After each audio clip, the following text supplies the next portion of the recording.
What was your take today when you heard the news that the right to work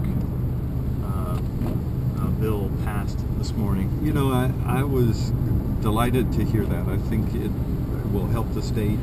As Governor Daniels has said, we don't get on the list for a lot of new job opportunities because of the old pro-union legislation. This really makes it balanced. You can still have a union, but individuals can choose not to be a member of it. The legislature down there, I know a lot of the folks, and they were really feeling the pressure with kind of the protests and everything. And I'm proud of them because they did the right thing under a lot of pressure. At the same time, I'm kind of proud of the way Hoosiers protested because we were polite about it. Yeah. You know, I had a couple occasions to go down there, and it wasn't like Wisconsin where they were trashing their capital and getting violent. They were respectful, made their voices known, which they have a right to do. Right. And so it was a good result and a good process. And so you're in the campaign mode. You're out knocking on doors, shaking babies and kissing hands, as I call it.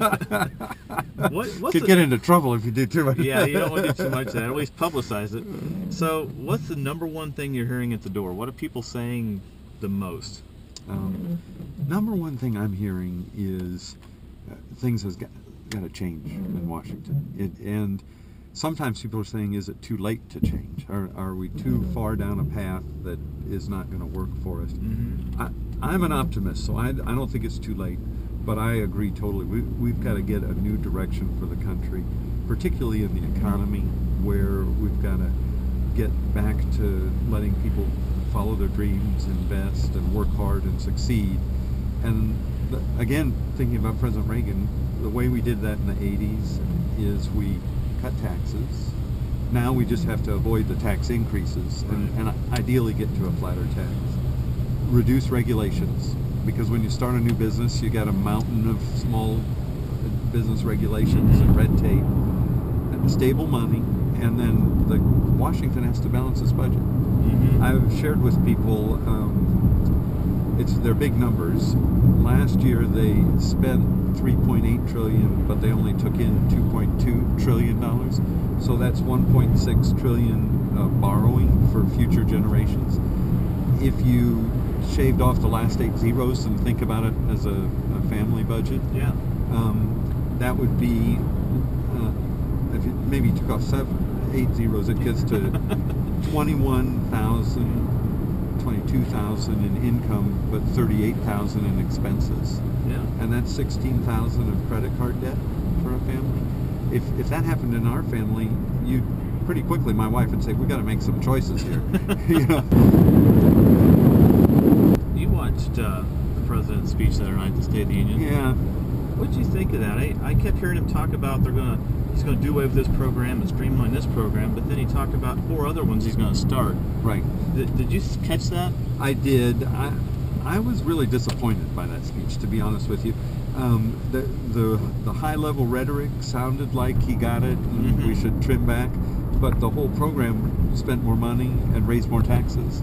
And I tell people I've never seen a country tax itself back to prosperity.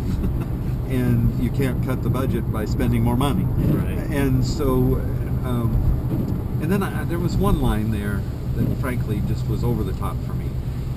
The president was saying, no more bailouts, no more handouts, no more cop-outs.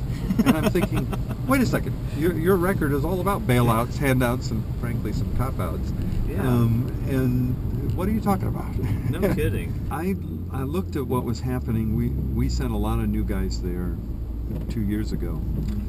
4 of them from Indiana, and they ran into the same buzzsaws we did when I was a freshman, and we had the contract with America, and it takes a lot of hard work and strategic planning and frankly willingness to stand up and have people shout at you, but stand firm to do the right thing. And I looked at Ellie and Davey, my 2 kids, and I thought, you know, it's one of these elections that really will determine the next generation for our country.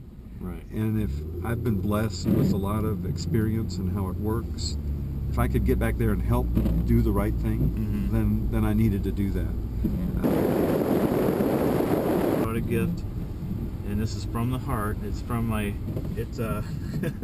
Yeah. it's actually a gift that I gave my brother, and he re-gifted it back to me. Uh-huh. He re-gifted it back to me. It's your very own President Obama sweatshirt. Oh my goodness. That would send a confusing message, wouldn't it? This will be good. You get a lot of things on the campaign trail, but I have to tell you, this is the first Barack Obama sweatshirt I've ever gotten. So Kevin, David McIntosh has your sweatshirt, so don't look for it back in your Christmas present this year. Sorry about that, Kevin. Keep doing a good job down there in Madison.